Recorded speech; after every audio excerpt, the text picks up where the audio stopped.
All right, I think we should just kick it off. I mean, we have a recording of this webinar, so everyone who joins a bit later have a chance to catch up later doing the recording. So I want to welcome everyone, of course, our esteemed panelists and everyone who found time to join our panel discussion. And I want to introduce myself really short. My name is Max Pecherskyi. I'm a co-founder of PromoRepublic, one marketing platform for franchise growth. I'm also co-founder of Seymour Peer Talks, community that co-organizes this event together with ZorForum. And we all know it's #1 community for fearless, innovative franchise marketers. So our idea was always not only to help franchises grow with the technology, with innovation, but also providing a safe space and a friendly space where franchise marketers can share freely their questions and their experiences with each other. So the whole process of growing franchise brands, especially emerging franchise brands, doesn't feel so they don't feel themselves so lonely in doing that. And of course, we want to support each other in those challenges. And overall, franchise space is a special one. We like to work with the real people, not just between companies. And it's all about relationships and informal connections. So we're really happy to have a chance to contribute and to facilitate those amazing discussions and knowledge share among franchise marketers. And I want to introduce my friend and teammate Alex, who will say some words about PromoRepublic, and after that we will jump right into the introductions of our esteemed panelists. So Alex, the stage is yours. Perfect, Max. Thank you so much for opening that up. Hello, and it's great to see so many familiar faces and new faces joining in today. Thank you so much for investing some time out of your day to connect for another exciting session of CMO Peer Talks. For those who have yet to personally meet me, my name is Alex Harbinov, and I'm the local marketing tech expert here at PromoRepublic. For those who are unfamiliar with PromoRepublic, we are the one marketing platform for your franchise growth. Ultimately, we help brands grow revenue for each franchisee by increasing their local reach and visibility across search and social, while consolidating critical workflows across social media marketing, review management, local ranking tracking, and analytics, all within one intuitive platform. I will share my LinkedIn in the Zoom chat shortly, and I look forward to getting acquainted with everyone. Thank you for your attention. I'll be passing the mic back over to our fantastic host, Max, my personal mentor, CEO, and co-founder of PromoRepublic. Wow, Alex, thank you. That was the perfect speech.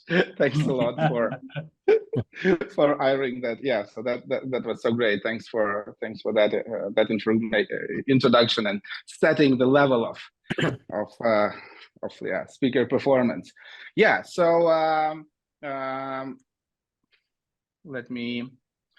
So today we are talking about everything emerging franchise brands, and in an extremely competitive arena. And I mean, like franchise companies and the ones who started and franchisees, they're all of course entrepreneurs. And being an entrepreneur is a very special role and very special mission. There are not that many people on this planet that are entrepreneurs. I think around 7 or 10%.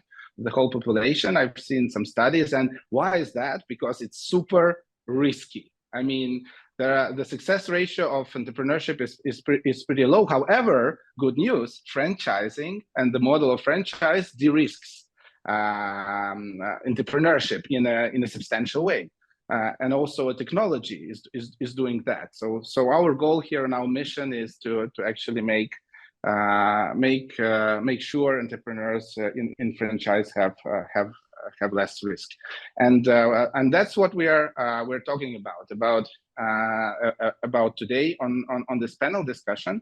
And now to the most exciting and interesting part. So finally, I give the word to our co-organizer, Eric Myers. So please introduce ZorForum. Thanks a lot for co-organizing this panel discussion, and please also introduce yourself. Well, thank you so much, Max. I really appreciate it. My name is Eric Myers. I'm the Chief Marketing Officer of ZorForum. ZorForum is a collection, if you will, or a community of mastermind groups, peer support groups, specifically for emerging franchisors. We work with the leaders of those franchises, the founders, the co-founders, the C-suite, and help them come together and navigate through this what we call the Zor path, right? The path that we're all on in franchising. So, man, I'm so happy to partner with you, Max, and with the entire team to be able to serve emerging franchisors, specifically marketers. Man, we're so passionate about this mission that we're on and being in the same business model, utilizing this model, which is franchising, to be able to go to market and to be able to make an impact on greater and greater numbers of people. That's what this is all about. So it's really awesome to be in the room with other marketers, being able to share some of the insights that we've been able to glean over the years. Hard fought wisdom, it doesn't come easy to any of us. So, I mean, you have to learn, and you have to learn by experience, and you have to learn quickly, or else you multiply those mistakes. So thank you so much for having me here, Max, and I look forward to the discussion today. Yeah, absolutely. Learning quickly and learning together is the quickest way of doing it in a forum-style peer groups that you guys organize. Thank you very much for this introduction. Brenda, the stage is yours. Please tell us some words about yourself and Lightbridge Academy. So I have been with Lightbridge Academy for, I guess, going on 18 years, which is an entire lifetime for some. I suspect. I think I have 18 years of mistakes to share, Oh, wow. which in truth, is some of the most valuable information. We started out as an eight center family network of childcare centers, and we are now up to 80 open with over 100 additional centers in some form of development. So we certainly are reaching another tipping point and another scale. So thank you for having me today. Yeah, thanks a lot for joining. Thanks a lot for joining. That's exciting. Thomas, please introduce yourself as well. Sure. I come to franchising really from the marketing side. I started out as in my first franchise company, Show Homes Home Staging, as the CMO, as an owner / CMO. So, and I've run agencies, but I'm a real franchise junkie. I love emerging franchising. I'm a franchisor of 3 brands. I've done 9 in my career. And I really approach my brands from a marketing perspective. So marketing is everything we do. It's support, it's training, it's how you acquire customers, it's how you build brand. I think if you're going to be in the emerging space, and we're up to 65 units in the first year, so it's open. Oh, wow. So it's and it's Awesome. Marketing is how we got there. So this is a topic I'm all about. I love competition. I'm not scared of competition. I think that's awesome. I think that's where you make money in franchising, is going into a competitive space. Yeah. Seems competition drives you indeed, because as far as I know, those units that you were managing were leading the performance in those franchise organizations. So yeah, there is something about competing and winning, actually, and gaining success in there. Thanks for joining. Yeah, just not being afraid of. People are so afraid of competition. I think that just is opportunity to scale. It just means there's demand for what you're doing, and you should take advantage. Exactly. Yeah. It's a proof that something what you're doing is needed, right? So yeah. And sometimes you can even look at competitors as partners. So so here's a short overview of what specific topics we're going to tackle today during the panel discussion, so you know what to expect. And we're gonna end with a breakout room, so we can also discuss in smaller groups the learnings and maybe some additional questions together with the panelists and among each other. And we're gonna kick off with the first question. Of course, it's an elephant in the room. Okay, so we're merging franchise, and there are those bigger guys which are more known. They have more awareness. They have more resources. It seems like they have more of everything. They're better in every single thing. But is it actually true? So is there any leverage that emerging franchises are having compared with the bigger ones, established ones? So maybe we'll start with you, Thomas. What do you think? How would you answer that? I think one? Emerging brands have significant leverage over bigger brands. And, the business axiom is the pioneers get slaughtered and the settlers, the people that come after, are the ones that really prosper. I think I found that to be true in my franchise career. And I was a franchisee of a company called Just Love Coffee. I'm a coffee guy and I love running coffee shops. That's my kind of hobby on the side as an entrepreneur. And we would always put our coffee shops across the street from Starbucks. I literally wanted to be able to see a Starbucks out my front window.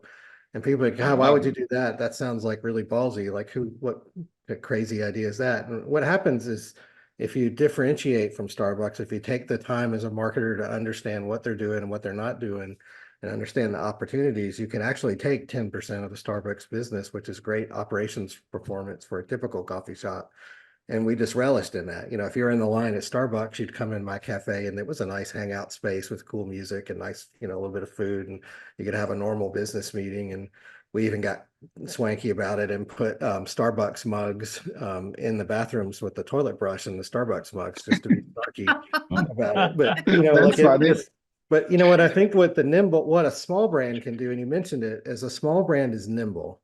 Yeah. Like you can start with a market research and mystery shops, and you can literally understand. And my Up Closets brand, we compete head to head against California Closets and Closet Factory and Closet by Design and Taylor, all the big players. And we do very, very well in the markets we're in because we do what they don't do. It's not that we're a disruptor, we're just different. And so, like, if there are things that they're weak at, we can take advantage of those and integrate it into our marketing. And for something as simple as targeting an under kind of utilized market segment, we go after wire shelf customers on the low end a lot of times, like we call it the closet of shame, like the builder grade house that has like the wire shelves in the closet. And maybe that's a $2,000 to $4,000 closet project that's for California Closets is their bottom end job, but that's a really profitable job for us. So we just maximize resources on that. And I just think you can adapt in an emerging brand so much faster. You don't have all the legacy kind of holding you down in infrastructure, and you can just be a lot more nimble. So that's how I go at it. And I just think I look where there's market penetration, like who has business, who's doing well. And you just like the Starbucks story, there's always room for a better operator doing something different. And marketing is how you accomplish that for me. Wow, that's really interesting. And I really like that you emphasize not copying, but rather discovering as fast as possible what they're not doing or doing not so good and doing exactly that. Like here's a really good example from today, actually. Like, we do a lot of paid search like everybody on the planet does. And if you read the closet journals for the industry, a lot of our customers are targeting baby boomers and older Gen X buyers because the perception is that older buyers have more money and spend more on their houses. Well, the bulk of our customers is late 20s to early 40s. They're in the totally different demographic, and we target them because they're not targeted as much as the other ones. Not that there's not business in the established part. There just is a group of people under 45 that communicate very different. They don't like to use the phone. They don't want to fill out a form. They don't want somebody to sell them in their, it's just a different customer or the different customer behavior. And you can be different and through marketing target that customer and be very successful. And so I like, for me as a franchisor, we're a little extreme in franchising. I think it's fun to take over the universe and do that kind of stuff. And even in our industry, we all get along. We all know each other. It's not like I know every closet person in the industry. We're all kind of joke about it, but I'm like really like a street marketer. I like to go after the stuff that's low hanging. Nice, interesting. Yeah, thanks for those insights. Brenda, what's your view on that? Yeah, I So love what what are the Thomas said. I think he's right on point. Agility is certainly something that an emerging brand has. You can seize the opportunity with speed, and speed is on your side, so you can go to market with things so much quicker than a larger brand. So when you see an opportunity, you can move on it and you can seize that opportunity. And like Thomas was saying, about pioneers and settlers. If others have been pioneers, you can come in as the settler and do it better than what they had launched into the marketplace. So you don't always have to be coming up with the best idea. You can just execute it. I think I forget who said it, but it was something about, a poor plan, well executed, will always outperform. A well executed plan will always outperform a fabulous plan. The execution is key. Also, if you have a smaller system, you can get system-wide compliance on something so you can leverage it as a brand. Where a larger brand might not be able to roll things out system-wide and might not be able to leverage it on a brand level.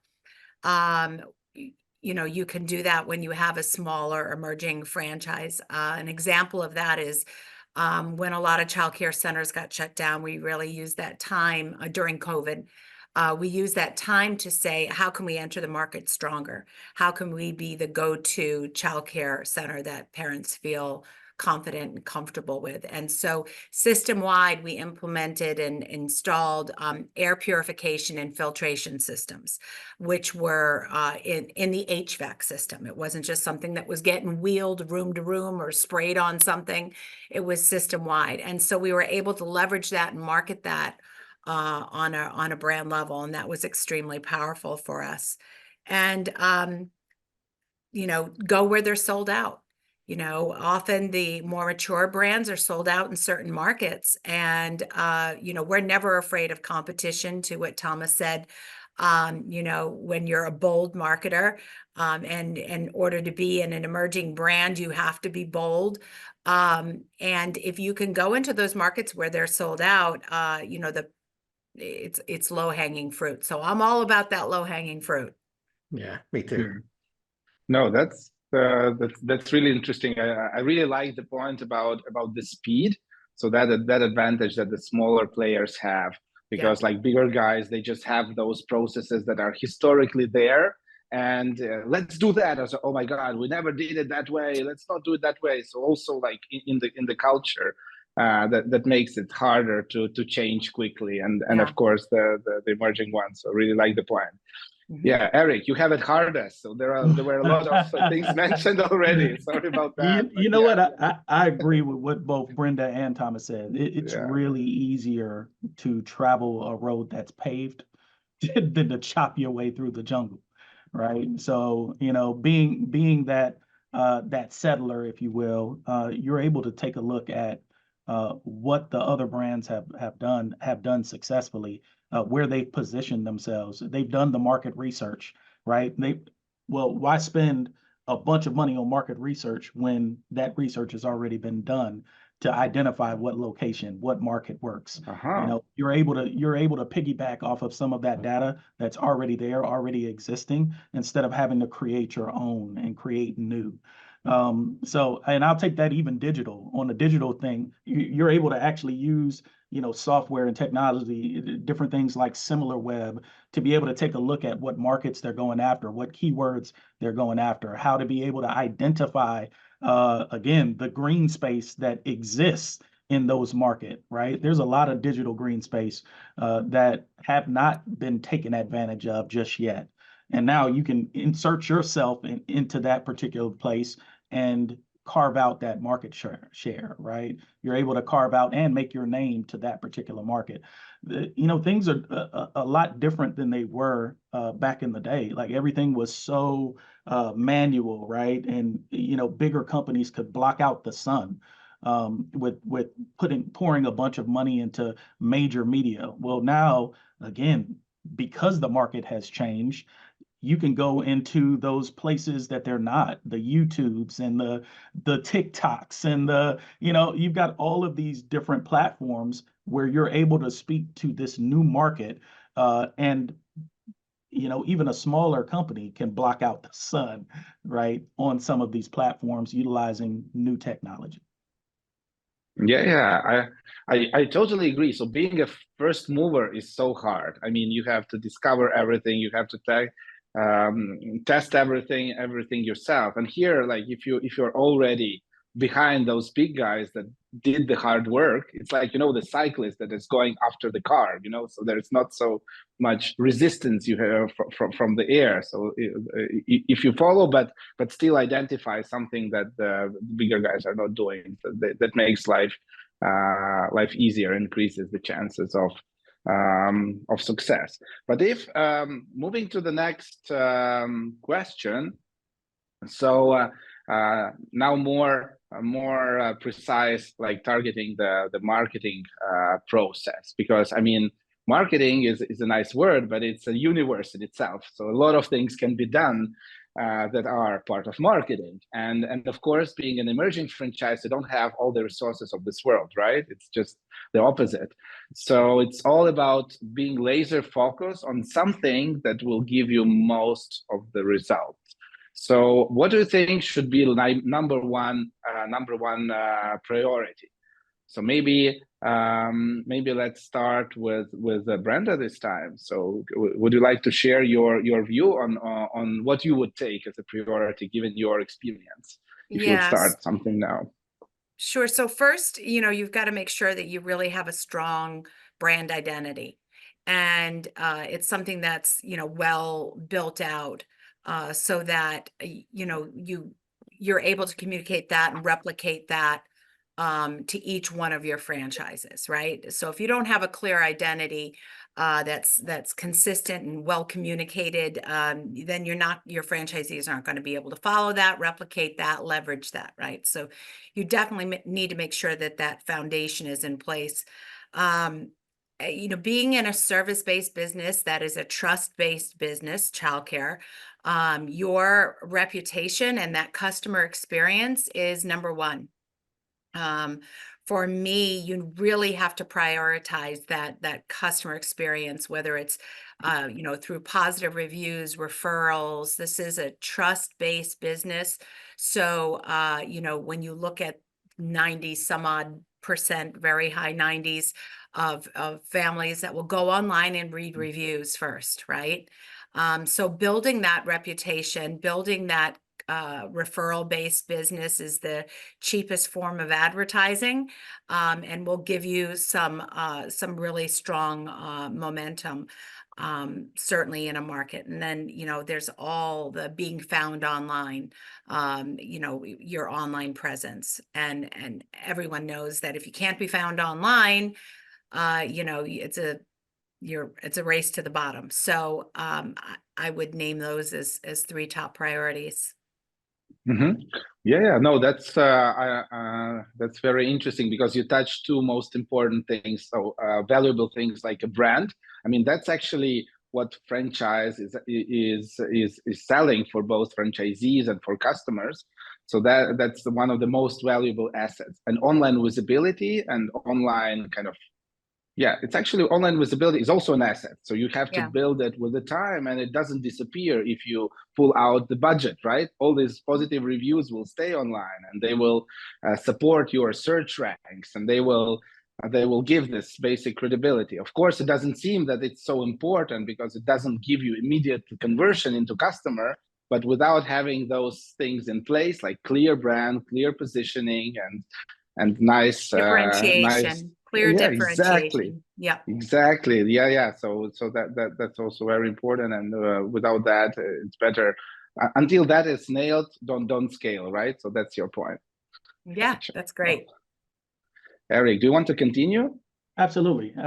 So, I mean, this question, it's a tricky question, right? Because, as far as the marketing journey is concerned, right, or really the franchise journey, we're all in a different place, right? So our number one priority may be different based on where we currently are and what we've already put in place, what we've attempted. So, to be able to say, oh, here's number one for you, that would be a difficult thing, right? I really believe that marketing in and of itself is about relationships, right? It's relationship plus value. Okay. And along this journey, we're getting people to know us, like us, trust us, try, buy, repeat, and refer. Right. That's the journey that we're taking them on. So we need to make it easy for them to find us, as Brenda said, easy for them to like us, right? And get to know us, and then easy for them to give us a try and do business with us. So across that journey, the question is, your number one priority would be, okay, well, what area am I experiencing the most friction inside of this business, right? Have we been able to identify that? Do we have all of our tranches in place? How are people getting to know us? Do we have enough of our ideal client getting to know us? Is it the right market that is getting to know us? And then from there, right, do we have the right messaging? And I feel like this is the part, if I would say any number one priority is the messaging and getting the messaging right, so whereas Brenda, was saying, the brand, like I would say that your story, and many of the brands that I've encountered and I've worked with, they build their story around their product. They build their story around their, what they want to do, but they don't build it around their market. They don't build it around the people that they're serving. And ultimately, it's their story. We're helping them to accomplish something with our product or with our service or with our solution. I don't care if we're selling coffee or installing closets or taking care of kids or, whatever it is that we're doing, we're helping someone else. And there is a person on the other side of every transaction that we're helping, right? So the question is our marketing message clear, right? Is the story set up to where we're taking this person on the right journey? Are we helping them to accomplish something, right? Helping them to avoid danger and accomplish what they want to accomplish, right? It is the customer's story. So have you built that out, and is it clear? Yeah. Oh, that's great. That's great insight, like more systematic. And what I really liked is that you talked about the whole journey. So you can have like a great visibility and great brand, but then, and everyone who discovers you has the trust immediately. And then they try to, like, I don't know, schedule like a test lesson, for example, or something, and nothing works. And you just lost your customer to your competitor. So you need to really think of it until the actual like customer success, or so like, and the point where they not only discovered your product but also experienced it and got the essence of the value from the product or from the service. And that's important to have at least basic good enough good enough experience throughout the experience, good enough everything. Yeah, for sure. If you're not measuring this stuff, right, if you don't have a system of measurement in place, then you're doing it wrong. Because if you can't measure it, you can't manage it. If you can't manage it, you can't maximize it or minimize it. So whatever, in all of these specific aspects of your business, are you measuring it, right? And do you have a system in place for you to get the real stats, the real data? Because ultimately, if you're not marketing, utilizing this data, again, you're at a severe disadvantage, in again, being more agile and approaching the business in a way that is streamlined. As an emerging brand, you don't have a war chest that can match up to your competitors for the most part, right? So you have to be so precise. Well, the only way to be precise is to actually measure all of the methods that you use, right? And then from there, you don't just measure them, right? You have to manage them from there wisely. So in that, I do feel like it'll put us in a position where we can be, again, a lot more effective than our counterparts that may be at a company with a larger budget. Yeah. So bad news for franchise marketers of the emerging franchise. You have to have everything in place at a good enough level. So it's not enough to focus on only one thing. It's the system that you need to have in place. And how to make it work. Thomas, what's your take on the priorities? What's your view? come at it a little differently. It is, I think, the number one priority when it comes to marketing and an emerging system by definition isn't going to have the brand equity. It's not going to have the brand awareness. You're not going to start on day one in most markets. You're just new. If you get into a system with 10 units, like you have some really heavy lifting. So for me, the number one priority is how do I build momentum for a franchisee through tactics and strategies that generate leads that are trackable, that we can say you need to spend 18 to 25% of your projected revenue on a marketing playbook. And here's our dashboard. And this is what the predictable outcome is. And we just have to make sure that every dollar is accounted for and we can track that back to a customer. And we have to have leads and strategies and tactics and playbooks that allow us to not just emulate the big competitors that we have, because we can't just copy what a competitor does. Right. They have like a major head start. Like that's a waste of resources. You have to be creative and come to market with strategies that are different, that target different customers, that do things that are underutilized by your competitors, to find pockets of opportunity where you can get a measurable return and create that momentum, because you live and die off of momentum at the emerging level. Like if you don't have people that have outperforming marketing, and in a lot of ways, you have to be a better marketer in emerging than a mature brand. A mature brand can get away with a lot of slough and sloppiness that at an emerging brand, you'll lose owners just flat out. So me, it's all about momentum and proving out the model on the marketing side and making sure you have measurements and transparency to data. And our field support people are half marketing people. Like there's really no difference in coaching and marketing anymore. It's all unified. And we use DataBox for dashboards. To your point, like I'm a big data person, and I think you guys and we use data to explain things. We try not to have anecdotal, emotional conversations about because a franchisee will say, well, I spent too much on Facebook and I didn't get anything. And they're thinking about the last 2 conversations they had with and they make it a global assertion, but you just have to kind of keep it real with what the data is really saying and make sure you have transparency to performance across all the units so you can see as an owner what's going on. But, that kind of gets back to the same thing with being different. Like, we use tactics and strategies in our brands that are distinctly different. Now, my Dryer Vent brand, I compete against a Neighborly brand as my top competitor in most markets. And we run circles around them, but we don't come across the same customers. They have a more of a legacy integrated digital marketing approach with paid search and SEO and the normal stuff. We do some of that, but for the most part, 80% of our marketing is differentiated from there. So we just get into different customer groups and we do well because of that. So I think we got to get that momentum going. Like if you can't get traction right off the bat, you're going to lose people. And in an emerging system, you have to be larger than life and louder than that. You just have to make a name for yourself on the marketing front. So that's the way I think about it, at least. No, that's great. I really loved your systematic approach. And of course, you have to put a system in place, but you don't know whether it's the best one when you start, right? So you cannot improve something that you don't measure. So you have to measure everything, and then you start improving and differentiating your marketing channels from the bigger guys, and then it starts to work, right? Yeah, one just quick kind of related point to that is, I don't think you should experiment with franchisee money if you're an emerging. Like, don't just say, "Hey, here's a new vendor, try this, guys." Like, don't do that. Like, pilot as a franchisor in the emerging and chalk it up to your operating, but have a budget for pilot marketing money and try it out and pay for it for the franchisees. I found that when I do that, that's where we get our best results. And if I'm paying for it, I can have full control over and make sure it's not implemented incorrectly.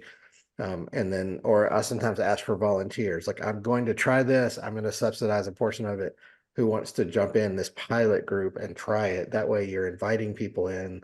They're signing up for something that has potential, knowing that it's not proven. And I think when you do that, you earn a lot more respect and trust in your franchise system, because they don't all work out. Marketing in the home services space is tough.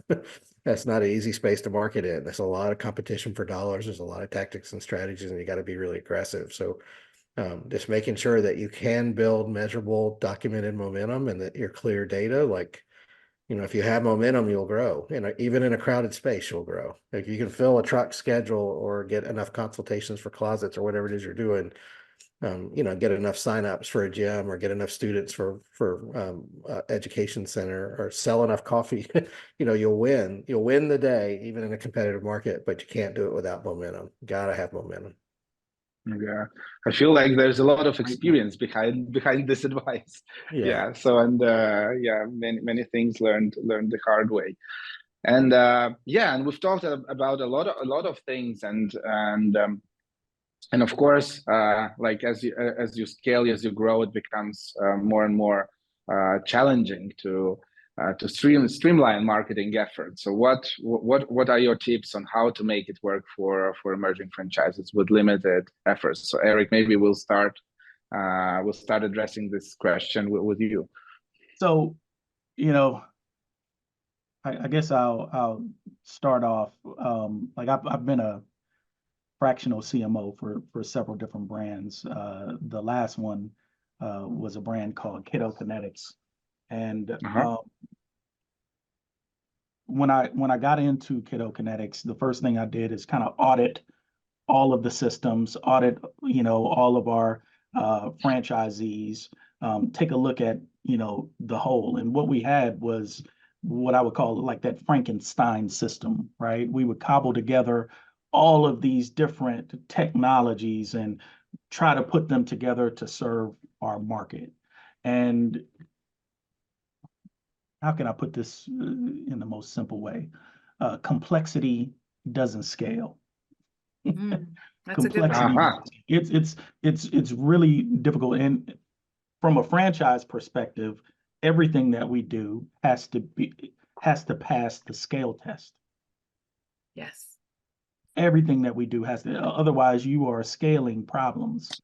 So we can come in and what worked when we were a single business, right, that served a local marketplace may not necessarily be as effective as you begin to scale. And you have to be honest with yourself. And, you also have to make sure that you have, regular checkpoints inside of your business where you say, well, is the technology that we're using today, the systems that we're using today, the processes that we're using today, are they still effective after we've moved past this particular inflection point? We've gotten to this particular number of franchisees. Does it still work? Right. And, often it's really difficult while you are inside of the business, working inside of the business, to work on the business. And you have to take a little time to do that, right? To pull yourself out and be able to look at it from a top-down perspective and say, well, is this working? Are these processes still effective? Are these systems still effective? Are they scalable? When we get to 100 units, will this still work? With that said, the answer to that in many cases is no, it won't still work. So you have to begin to put a plan in place. And I'll tell you, change management, in a corporation, it's difficult. In a franchise, that difficulty seems to accelerate astronomically. So you have to put a change management plan in place and think about all of the different stakeholders that you are going to work with, making sure they're all in the loop, making sure that they understand, making sure, as Thomas said before, you have a group of franchisees or even, your local stores that you're testing this on before you implement it and roll it out to everyone else. Change management is difficult, but it is necessary. And, I do feel like from a marketing function, if you will, it often falls on our shoulders to create a communication plan, right? To communicate to all of our stakeholders and making sure that they're aware of the changes that we're making to streamline and to be more effective. You want to make sure that, again, your coaches are fully aware, right, of how to utilize the software and the technology, right? How to be able to communicate that to the franchisees and to their staff, right? I think that this particular, streamlining marketing processes and whatnot, it is really dependent on making sure that you get the right systems out of the gate. And then from there, right, as you are making those transitions, you are communicating effectively. Gotcha. Does technology help to streamline stuff? So what's your take on automating some of the things that work? Is it part of your scalability tests and approach? I mean, for sure. I mean, again, when you're creating your marketing plan, all of the things that you want to make happen. right? And now you go out and I don't know if have you all seen like this big there's a map that shows all of the marketing technology that's out there. Oh yeah, I know that. It Yeah, doubles and it every just year. shows It's all of crazy. these things. And it's like, what do you do when you are a marketer and you're trying to figure out your way around this and identify what the right technology to put in place? It's really great if you have that experience, if you've worked with other brands, if you've worked with technology that you know gets the job done. Again, this particular issue is styles make fights type of thing. Not every technology fits every company. You have to evaluate it, you have to test it out, and then you have to make sure that it's going to work for you and for this particular brand in the long term. Yeah. So you need to figure out your perfect tech stack for that specific business. Totally agree. Tom, what do you think? What are your practical tips? Because it seems I like think your advice is really practical. Always. Yeah, because I'm down in the trenches dealing with this every day. Yes. I think I have 5 tips that are all kind of related. Number one is start by mapping out your customer journey. For an emerging person, for a mature brand, you've already got this. Typically, you would already have some of this work done, but take a minute and map the customer journey out and map every function that might happen at every step.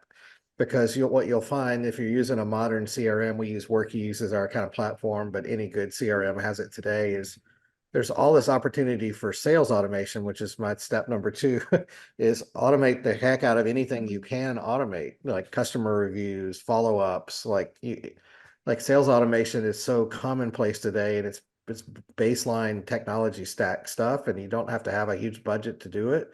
Workies is got the most amazing sales automation tools I've ever seen. Like, we automate a ridiculous amount of stuff in our business. If you could take a franchisee and automate 80% of the manual stuff that they forget to do 100% of the time, you're going to win most of the time, just by using sales. So that's my number 2. Number 3 is communication. I think, we use Gmail for our corporate Gmail. We kind of adopted the Google Chat and Google Spaces tools, which I'd never used. They're Slack alternatives. If you're a Slack person, we were using Facebook groups, and the integrated Google Chat is just really effective. It sends push notifications. And so we talk about, I got 2 notifications while I've been on this podcast about Up Closets people that did networking wins and got some big closet deals. We try to celebrate wins and be vocal when we have wins and point back to what they did to get to the win. And so this constant communication of positive reinforcement of the marketing plans and the playbooks and those kinds of things. I think that having a playbook and making sure that people have processes to follow, and that it's both in writing, that you have videos, that you have marketing plans, and that you're meeting with them on a regular basis. We have a marketing meeting. We go over your dashboard and your marketing plan. We look at your results. We try to help you understand your own data. It's not a given that a franchisee can look at a marketing dashboard and a data report and a marketing plan. They just don't know. And they bought a franchise because they were looking for that kind of help and support, for sure. And then the last one is just, I brought it up earlier, is just having people who are experienced and interested in marketing, get them in a group and do quarterly or twice a year summits where it's like, okay, look, let's just all look at our data and brainstorm for a day. What do we see? Any patterns? Is there anything missing? Or what do you need? Not just like the fancy stuff that I want, but like, hey, look, and I'll give you an example. We were doing paid search for our dryer vent business, which also does a little bit of light residential duct cleaning, HVAC or duct cleaning in homes mostly.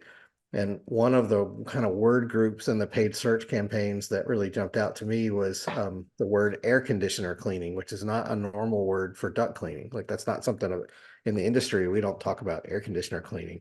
But a significant amount of customers, that's human language. And we realized that if we shifted a big part of our budget to that ad group, it performed 5 times as much as the normal stuff and was way less competitive. So you just have to have groups that kind of analyze that stuff and involve the franchisees and give them a seat at the table. They love that stuff and they learn about it. And it's part of their professional development plan for them, is to help them become marketers themselves. So those are my 5 steps. I don't know if that answers the question, but I'm all about it does yeah. in 5 different ways and complementary ways. So that was really great, and especially I love the part with how do you centralize and streamline your marketing when like franchisees are not really marketers. So they're entrepreneurs, but often wise they're not pros, and marketing competence is concentrated at the franchisor level. So it's in the franchisor hands to automate it for them. I mean, and there is of course technology out there, all the PromoRepublics and other guys that are kind of with the tag, they're turning actually non-marketers to marketers. So if you have a technology that automates enough of it, enough of the local marketing, and I think with the Gen AI, it's more and more with every month. I mean, because like local marketing, I mean, in a franchise, like marketing efforts on the local level are pretty much repetitive stuff. So repetitive stuff For that sure. you just have to do, like a numbers game, and Yeah. I think a lot of it's Like- going to be automated. A good example would be like the way we do Google reviews. So we send out automated text and email marketing at the end of when you close the ticket out. The customer just gets a series of lead nurturing things. The text or email comes with a picture of the franchisee, and it's dynamic. It has the name of the customer on the wall behind. The franchisee. It's an automated thing. It says Jane at the top, Jane Smith, and it says, "Hey Jane, thanks for choosing Up Closets. We're really, that's a competitive space. We're glad you chose us. We're thankful you had us in your house." And when we get 5-star reviews, we donate to Harvest America to feed the homeless. And here's the link. We get like a ridiculous amount of reviews, and then I have a vendor that comes back and answers the reviews and creates infographics with the review content posted on Facebook and the Google. We just all that's automated. Like for sure, a franchise could ask them, but if you really want to create momentum in a small emerging brand, create review velocity on your GMP, and you'll kill your competition. You'll get in the 3-stack really quickly. But the average franchisee can't do that. It's not realistic to expect them to do that. Like Right. just so that technology is out there. It's not expensive. Just for God's sakes, like make life easy for yourself. And they just don't think about those things. Yeah. As much as we would love them to, love to say teaching them to be marketers, I think it's much better to automate as much of the marketing as you can, because a lot of them don't want to be marketers. They really want you to do it for them, right? They got into the business that they got into either because they're technicians. And by the way, I hired someone to clean my air conditioning unit outside my house. So that might have been me Googling you.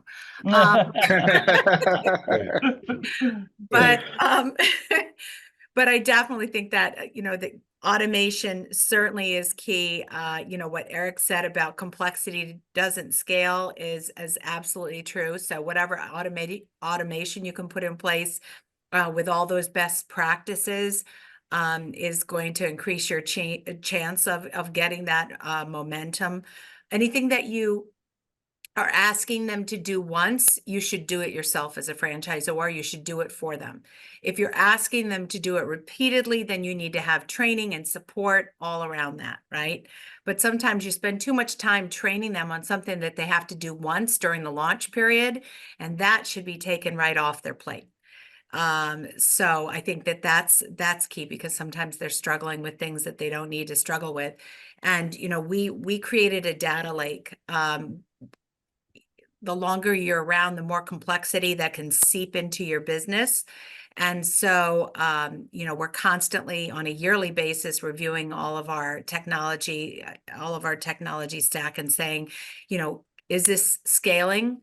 Do they have plans to scale, and can they continue to scale with us, or do we need to change things up? And getting all that data to flow into a lake so that we can use our BI tool and slice and dice it, and that the onus isn't on necessarily every individual vendor, but that we have the data that we need to be able to look at and to be able to grow, so everything everybody had said about plans and support, and we have quarterly marketing huddles that we're sharing best practices. We're highlighting franchisee successes. It's all important. Yep.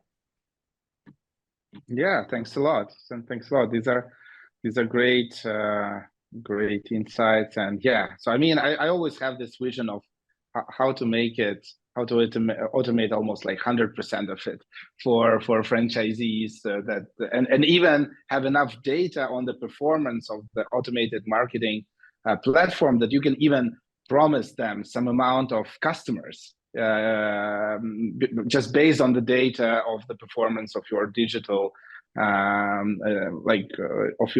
your marketing software that you are using that automates some of the stuff. So that could be kind of an additional value proposition when we're talking franchise development.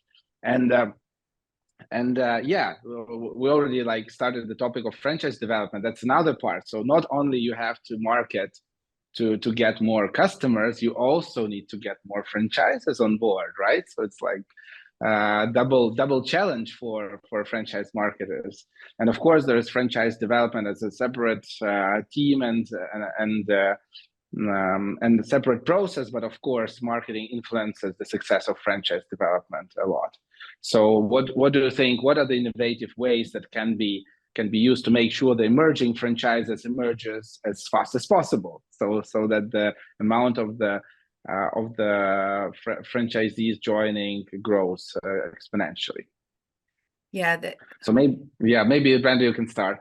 Sorry, I jumped right in there.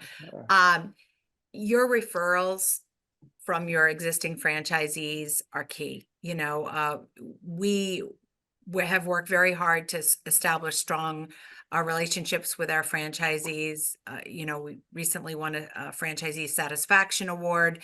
40% of our leads were coming through from our franchisees, referring other people to our business. So you're not going to validate and you're not going to sell if your existing franchisees aren't saying great things about you and about everything that you provide. So certainly I always start with the quality of what you're offering. As far as innovative ways, I mean, we have a dedicated marketer for our Fran Dev efforts. They are integrated within our franchise team, but I think that having somebody that is really solely dedicated to franchise development efforts is important, because it's very different and some of the strategies are very different. And you see in a lot of franchise systems that it's just the marketing team and everything's kind of fragmented, and it's hard to get momentum that way, I think. So I definitely would advocate for somebody that's dedicated to that.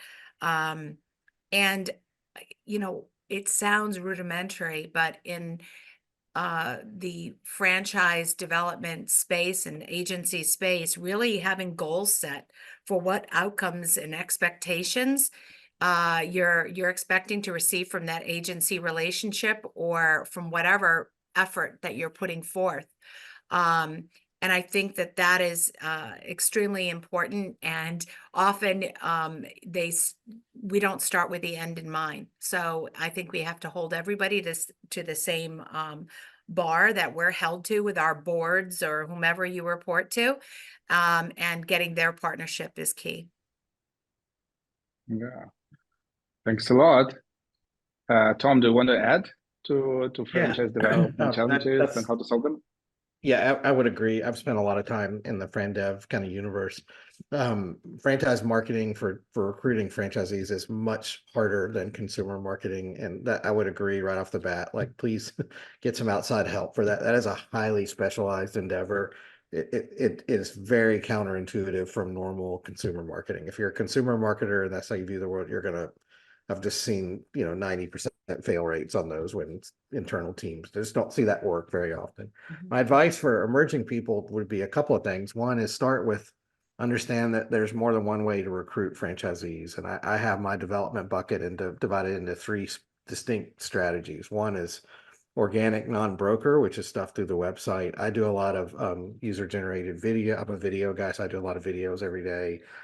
I sold a franchise off of TikTok. I've done one off of Instagram this year. I've done them off of LinkedIn. Like I'm out there every day with content talking about my brands and what I do, and I get leads that way. Like that kind of works for me, and I think that's a big heavy part. But organic, you need a separate recruiting website. You need to tell your story. You need to answer common questions. It needs to be meaty enough that somebody can read for half an hour and understand what you're all about and see videos. That's things like paid search, Facebook, social commerce, some portals. That's the normal organic kind of swath of stuff.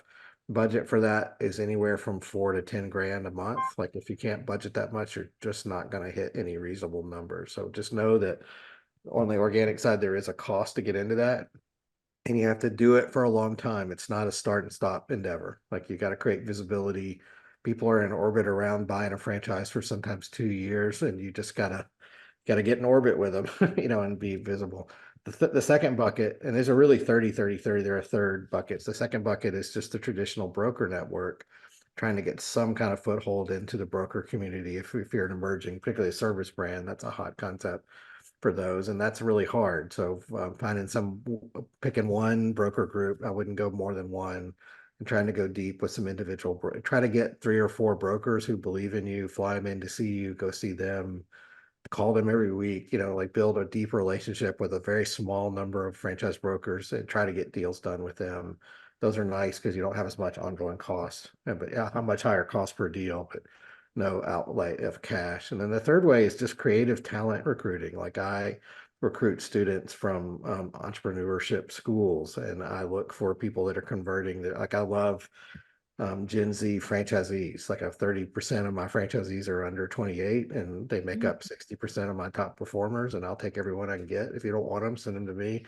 Like I got a whole system for those guys, and they're fearless, and I love recruiting them. But I have special incentives for them. Like sometimes I waive a big chunk of the franchise fee because I got somebody with skills and passion. And just don't think that, but just looking for people who are in the space. In the closet space, I look for home organizers, people who have an existing home organizing business in a market I want to expand to, and we have a conversion deal for them, or somebody who's got an HVAC business and wants to get into dryer vent cleaning, or event cleaning business for hoods and kitchens, or something related that this is a bolt on. Just you got to think in those 3 buckets: talent recruiting, the broker strategy, and organic. And you just going to have to learn how to sell franchises. And I don't think sales is a bad word. I'm in that small group of, I think you just got to get over yourself. Like we're all in sales. We all sell stuff. That's what marketing is. We sell things. Like it's not a dirty word. Like just get over that and just find the right people. But like learning how to recruit franchisees properly is a definite learning curve that takes a while. It's not for the faint of heart. That's a particularly difficult thing to learn sometimes. And so don't, get some education around it, work with an outsourced person who's experienced, go to conferences. There's all kind of coaches for that kind of stuff. Don't just try to do it all yourself. There's so many moving parts to the development into this business, and it's so much harder than consumer marketing. There's so many ways you can go south, and just your lack of experience just undermines you. So try to get some help. I like the Emerging Franchise Conference that IFA does. That's a fabulous conference. If you want to learn some of these things, you'll find a lot of people like me who really want to help people not hit the wall, because there's no reason for you to hit the wall. You just accept that there's a learning curve in this business. So I think that's interesting, Thomas. Our businesses are very different. I mean, the investment levels are very different for both of us. But I do think, we rarely use brokers at all. So I do think that where you are in and the cost of entry is very dependent, and the speed to open is very dependent on some of the strategies. I found early on, going to franchise shows and listening to everyone's pitches, just walk on the floor and get pitched and learn what everyone is saying and doing and how they're representing themselves. Just walk on the floor of those franchise shows. You really learn a lot. Yeah, I hired a COO, and he might even work for you now, Matt Kelton. I don't know if he's on your team now or not, No. but he went to work for one of the education franchises as a development guy recently. And he and I 20 years ago would walk shows, and we would ask people that we looked up to, like, what's working for you? What's not working? What are your 3 pieces of advice? We'd ask a bunch of people the same 3 or 4 questions and compare notes at the end of the day. That's great. Have takeaway conversations at the end of the conference. And if I send people to a conference from my team, I say, look, I'm going to ask you for your takeaways. You're going to have to give a presentation to the team when you get back. I'm paying for you. I want to get I'm going to get my money's worth out of it. Come back and tell me what you learned. And what do you think we should be doing different? And what were your 3 big aha moments that you kind of make you think different? And I think the franchise industry is great about that. We do compare notes, direct competitors, Marcy kind of does tailored closets. like we're all connected. Like we're not trying to steal each other's business. We all just, it's really us against corporate America or mom and pop businesses, like kind of the way we're all on the same team. So I like it. Yeah. It's like we organically moved to this last question about the importance of peer groups for learning, running your. But of course, friend dev innovation opinion from you, Eric, is also very important before we jump into the next one. Yeah, before we jump, I did want to add something. Like I really value both of your viewpoints, Brenda and Thomas. I think you really had some real strong points. Number one, Thomas, I feel like, to your first point, a lot of people want to emulate what you're doing by building their own brand, right? Virtually, utilizing video. Not everybody has that skill set, right? And I think it's an amazing skill set to have. So if you have it, flaunt it, use it, get out there, right? You may be the marketer and may not have the best personality to do something of that nature, right? Or one innovative strategy that you can utilize is other influencers and understanding. And I feel like this is an underutilized strategy in franchising as a whole. One of the franchise brands that I've worked with, we exclusively used influencer marketing, no brokers or anything, to be able to develop, hundreds of leads with our ideal client. And I do feel like that is one of the areas where, if you're talking about the future of franchise development, I think that this one area that's underutilized and under tapped into, if you will. So take a look at that in your strategy. And then the other one that I would say is collaboration with non-competitive brands, developing events with non-competitive brands, and bring people. Again, it could be offline, it could be online events that you're putting together, but put together smaller events where you're not in a pool of, hundreds of different brands trying to sell a franchise, right? It could just be, 5 to 10 of you, right? Or 2 to 3 of you, if you will. But you put together those events, and now you are working with smaller pool of, you may have a smaller pool of leads, but those leads are much stronger, and you'll be able to work through them a little bit better. So I think that those are 2 good strategies to try. No, these are the great ones. And before we jump into the last question about the importance of sharing the experience and learnings and trying your experience of trying out innovative things. So I just wanted to announce that we're having those insightful replies, and we don't have enough time for breakout rooms. So we want to switch it to Q&A. So for the audience, please come up with a couple of questions to our panelists and just type them in chat. And if you want, you will have a chance to ask a question in person. But if you do, please turn on the video and audio. And so please think about your questions if you have some burning ones. And now let's please continue with the importance of the peer groups. Eric, you want to start addressing that one? Hey, for sure. I mean, this is what it is that we do at ZorForum, is we put together groups specifically for emerging franchisors, not specifically marketers, but leaders of emerging franchise brands. And for anybody who has not gotten a peer group just yet, I would highly advise you find one. As Thomas suggested earlier, you don't have to be in this thing by yourself. And I feel like the most successful marketers in the world, they don't operate in silos.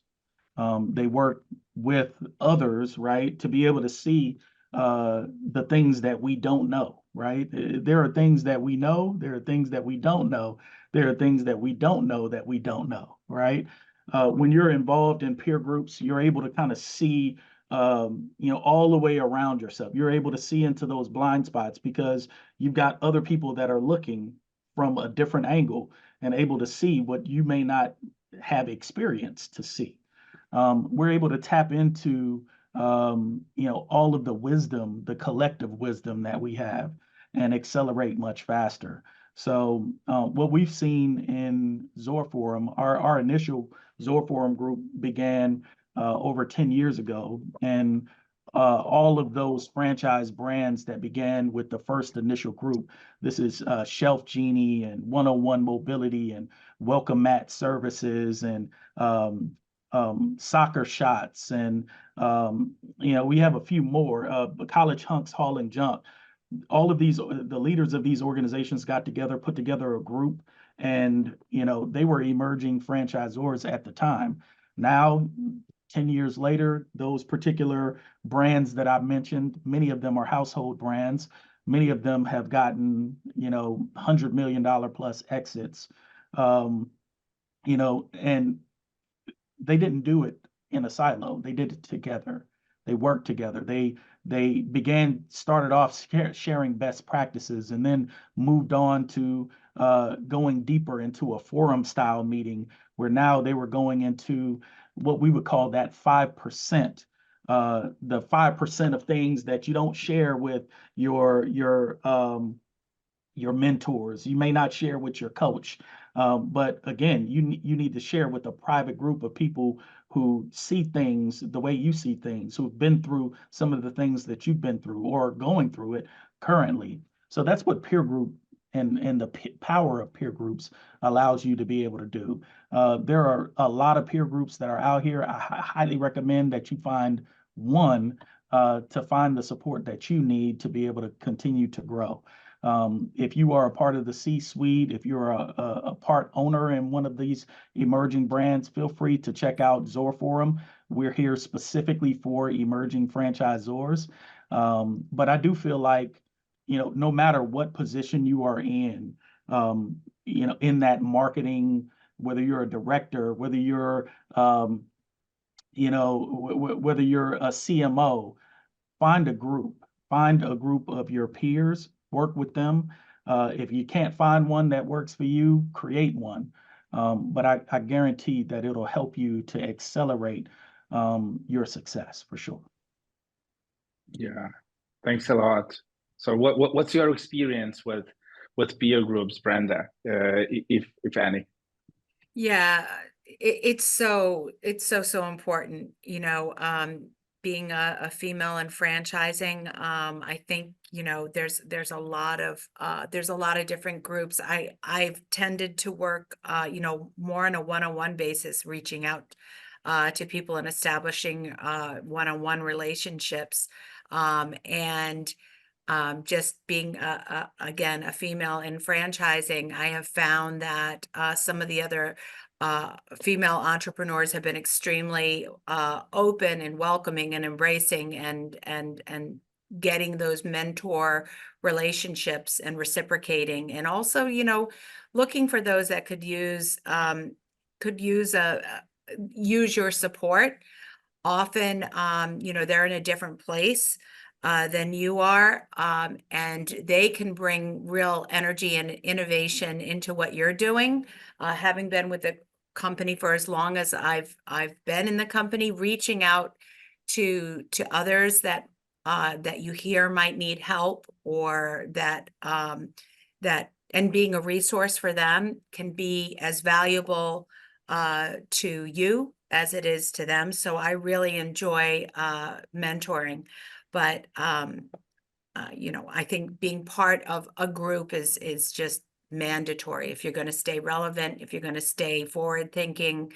It's just mandatory. Yeah, thanks a lot, Thomas. What do you think?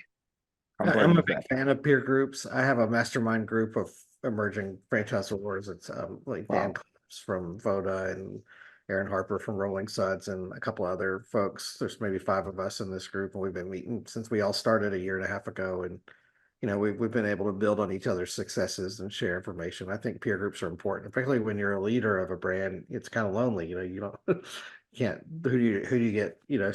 I have problems with my my CMO. Like, what do I do? It's nice to have somebody else at another organization to give you some. It's also good to share best practices and learn from what's happened. I think peer groups for franchise marketers are really important. I think if you just anytime you can cross-pollinate with people who are at other brands doing the same thing, you're going to learn. It's just like what we talked about at franchise conferences. And so you got to put yourself physically in the position where you're going to learn. Yeah. Thanks a lot. And now, like, my team is letting me know that we even don't have enough time to address the questions from the audience. So please make sure if you have questions, send them to me at max@promorepublic.com, and I'll forward that to speakers. But wow, that was an amazing conversation. I mean, there's so many insights. There's so much to execute.